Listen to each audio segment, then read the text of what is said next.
लगातार मेरी वीडियो बना रहे हैं, जरा पूछना चाहती हूँ कि आप वीडियो क्यों बना रहे हैं? मैम क्योंकि आप यहाँ आके बुराई कर रही हैं नेटवर्क की। किसकी बुराई? इधर आपने कहा कि जियो पहले फ्री दिया, उसके बाद ऐसे क्या नहीं दिया था? मैं अपने देश की बात करती हूँ और जहाँ देश की बात आएगी मैं यहाँ नहीं, अंदर भी जाके ऑफिस में बनाऊंगी और मुझे रोकने वाला कोई नहीं हो सकता है। आज की कमर तोड़ती महंगाई में किस तरीके से टेलीकॉम कंपनियों ने आपकी जेबों पर असर डाला है, आपके बीच में जाकर आपसे ही लूट मचाई है, इस बात का जिक्र इस वीडियो में करूंगी। इस वीडियो में मैं आपको बताऊंगी कि बार बार पाकिस्तान से कंपेयर करने वाले लोग तब मुंह छुपा के बैठ जाते हैं जब उन्हें ये पता चलता है कि आज के समय में पाकिस्तान से भी ज़्यादा स्पीड कमज़ोर है हमारे देश का। अगर मैं आपको बताऊं पूरे नेटवर्क की बात तो 138 देशों की सूची में हमारी स्पीड टेस्ट की बात करूं तो 131वें स्थान पर आते हैं और अगर पाकिस्तान की बात करूं तो 116वें स्थान पर आते हैं। ऐसे में आप समझ सकते हैं कि जब बार बार पाकिस्तान का जिक्र हो और पाकिस्तान से कंपेयर करने की बात हो तब हमारा देश स्पीड टेस्ट में, नेटवर्क की स्पीड टेस्ट में कहाँ आता है। दूसरी बात, जब उत्तर प्रदेश में कह सकते हैं कि लोगों के बीच हम जाते हैं तो हमें पता चलता है कि आज के समय में BSNL काफ़ी अच्छा नेटवर्क नहीं रहा है। लोगों को ज़्यादा पसंद जियो आता है या एयरटेल आता है या आइडिया आता है तो लोग उसे ज़्यादा प्रेफर करते हैं, उसी को ख़रीदते हैं। लेकिन इन टेलीकॉम कंपनियों ने पहले तो आपके बीच अपनी जगह बनाई, आपको बताया कि किस तरीके से आज के समय में इंटरनेट इतना ज़्यादा ज़रूरी है। क्योंकि मुझे याद है जियो ने स्टार्टिंग में फ्री में नेट दिया था और उस समय लोग नेट का इस्तेमाल डाटा ऑन डाटा ऑफ वाला करते थे। जब एक वर्ड भी सर्च करना होता था तो वो डाटा ऑन डाटा ऑफ कर लिया करते थे और उस समय आपको फ्री में नेट दिया गया और उसके बाद से 99 रुपये की मेंबरशिप दी गई, फिर 149 रुपीज़ का प्लान दिया गया, 199 रुपीज़ का प्लान दिया गया और आज के समय में अगर आपको 28 दिन का भी रिचार्ज करना होता है तो आपको 200 से भी अधिक पैसा देना पड़ता है। ऐसे में आपके बीच में पहले जाके जगह बनाते हैं लोग और उसके बाद से आपके जेब से पैसे लूट के चले जाते हैं। अब यहाँ कैनोपी वाले भैया हैं, लगातार मेरी वीडियो बना रहे हैं, जरा पूछना चाहती हूँ कि आप वीडियो क्यों बना रहे हैं? क्योंकि आप ऑफिस के सामने आके वीडियो बना रही, कम से कम हम भी तो लोगों को बता सके। ये जियो का कंपनी है जी।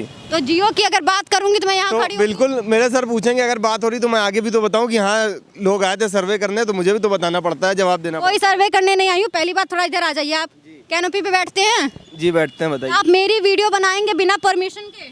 बिना परमिशन के आप भी तो यहाँ बना रही हैं, मैं बताऊंगा तो। किसके परमिशन की? आप यहाँ किससे? ये पब्लिक रोड है। आप मुझे नहीं कह सकती कि मैं। आप मेरी वीडियो बना रहे थे सर। तो सर मैंने आपकी बनाई है क्योंकि आप मेरी कंपनी के बारे में दर्शकों को वीडियो दिखाएंगे। अच्छा, ये बीच सड़क पर अगर मैं इनके ऑफिस के सामने खड़े होकर वीडियो बनाती हूँ बात को कहेंगी तो मैं भी तो अपने ऑफिस में। तो बिल्कुल दिखाइए। मैं तो खुले तौर पे बोल रही हूँ। इतनी तेज बोलने की जरूरत नहीं है क्योंकि आप भी अपनी कंपनी से, मैं भी अपनी कंपनी से, आप भी किसी ना किसी के लिए जॉब कर रही हैं, इसलिए आप मेरी वीडियो क्यों बनाएंगे बिना मेरी परमिशन? बताना, क्योंकि आप बता रही हैं, यहाँ सबसे पूछ रही हैं, मैं भी पूछ सकता हूँ। बिल्कुल नहीं बना सकते हैं। मैम आपको रूल्स रेगुलेशंस पता होने चाहिए एटलीस्ट। मैम आप अपने मैनेजर से पूछिए जरा, किसी की भी इस तरीके से बिना परमिशन की वीडियो बनाना क्या अलाउड है? मैम जैसे आप अलाउड कर रहे हैं। पूछिए अपने मैनेजर से पहले, किसकी परमिशन से आप मेरी वीडियो बना रहे हैं? एक मिनट रुकिए। यहाँ मैं खड़ी होके मैं आपको दिखाना चाहूंगी जरा, ये जियो का ऑफिस है, जियो फाइबर बुकिंग अवेलेबल लिखा हुआ है, ये जियो का ऑफिस है। यहाँ मैं खड़ी होकर अगर वीडियो बना रही हूँ, आप तक कोई बात पहुँचा रही हूँ तो ये लोग सरेआम मेरी वीडियो बना रहे हैं। जब इनसे मैं पूछती हूँ कि ये मेरी वीडियो क्यों बना रहे हैं तो इनके पास कोई जवाब नहीं है। ये कहते हैं कि ऊपर दिखाना है। किसको दिखाना है, क्या दिखाना है, जरा मैं पूछना चाहती हूँ, लेकिन अब ये बताने में भी कतरा रहे हैं। ये अपने मैनेजर से बात करें, मैनेजर से एक बार बात कर लेंगे, फिर मैं आपको बताती हूँ कि मेरी वीडियो क्यों बना रहे थे। क्यों बना रहे थे? मैम क्योंकि आप यहाँ आके बुराई कर रही हैं नेटवर्क की। किसकी बुराई? इधर आपने कहा कि जियो पहले फ्री दिया, उसके बाद ऐसे क्या नहीं दिया था? क्या नहीं दिया? बिल्कुल दिया था, बिल्कुल दिया था। तो इसमें मैंने गलत क्या बोला है? और भी कंपनी अगर बढ़ा रही तो आप उनको भी। मैंने सभी कंपनियों की बात करी है, एयरटेल की बात करी है, मैंने आइडिया की बात करी है। तो मैम मैं ये कह सकता हूँ कि यहाँ पे आई थी मैम, उन्होंने ऐसी बात कही है यहाँ। नहीं तो आप मुझे ये बताइए, कस्टमर कहाँ है आपके? मैम अभी गए, अभी जिनसे आप बात कर रहे हैं। मेरी बात सुनिए, पहली बात मेरी बात सुनिए। मैंने किसी एक कंपनी की बुराई करी नहीं है, मैंने सभी कंपनियों की बात करी है जी सभी। और मैंने वही बात बोली है जो बात हुई है। 99 रुपए का प्लान आपने भी खरीदा है, आपने भी खरीदा, मैंने भी खरीदा है। 149 रुपीज का प्लान आपने भी खरीदा, आपने भी खरीदा, मैंने भी खरीदा। इसमें गलत कहाँ बोल दिया मैंने आपको ये थोड़ी कहा गलत कहा, मैंने कहा आप जियो की बात कर रही तो मैं। तो आप बिना परमिशन के वीडियो बना सकते हैं? आपने पूछा पूछा अपने मैनेजर से? मैम जैसे आपने अपने मैनेजर से इस बात का जिक्र किया कि नहीं किया, हाँ या ना में जवाब दीजिए। मैम थोड़े धीरे बात करिए। बिल्कुल धीरे नहीं बोलूंगी मैं। मैम मैंने वीडियो बनाई है, मुझे अब ऊपर दिखानी है।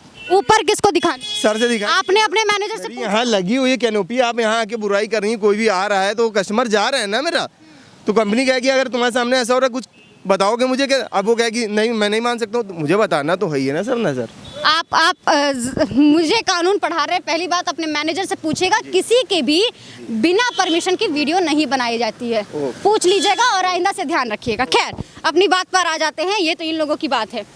तो अगर मैं यहाँ खड़े होकर वीडियो बनाती हूँ तो इन लोगों के हिसाब से मैं गलत कर रही हूँ क्रिटिसाइज करके। मैं अपने देश की बात करती हूँ और जहाँ देश की बात आएगी मैं यहाँ नहीं अंदर भी जाके ऑफिस में बनाऊंगी और मुझे रोकने वाला कोई नहीं हो सकता है। दूसरी बात, जो भी बात मैंने बताई, चाहे प्लान की बात हो चाहे स्पीड की बात हो, आप चेक कर सकते हैं।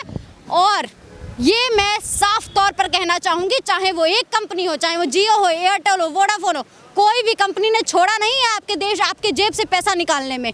आपके जेब से आपके बीच जाते हैं, आपके पैसे निकालते हैं और बड़ी ही चुप्पी साध लेते हैं इस तरीके से, जिस तरीके से इन लोगों ने मुझे बता दिया कि मैं क्रिटिसाइज कर रही हूँ। अगर मैं अपने देश की बात उठाती हूँ, अपने देश का मुद्दा उठाती हूँ तो मैं क्रिटिसाइज कर रही हूँ।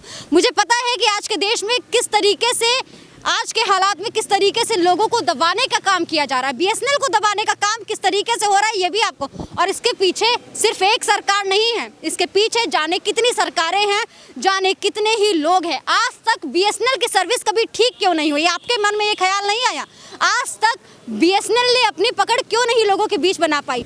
आज तक बीएसएनएल के जब जियो आया था तब उस समय बीएसएनएल इतना महंगा ही क्यों था कि उसने दूसरे को ऑप्शन दे दिया कि आइए और हमारे बीच में जगह बनाइए। ये सारे ही सवाल कहीं ना कहीं आज के सरकार के साथ साथ तमाम सरकारों पर सवाल खड़ा करती हैं। और इसके पीछे सिर्फ एक सरकार नहीं है, बहुत सारे सरकारें हैं जिन्होंने बीएसएनएल को पीछे करने का काम किया है और बाकी की टेलीकॉम कंपनियों को आगे करने का काम किया है।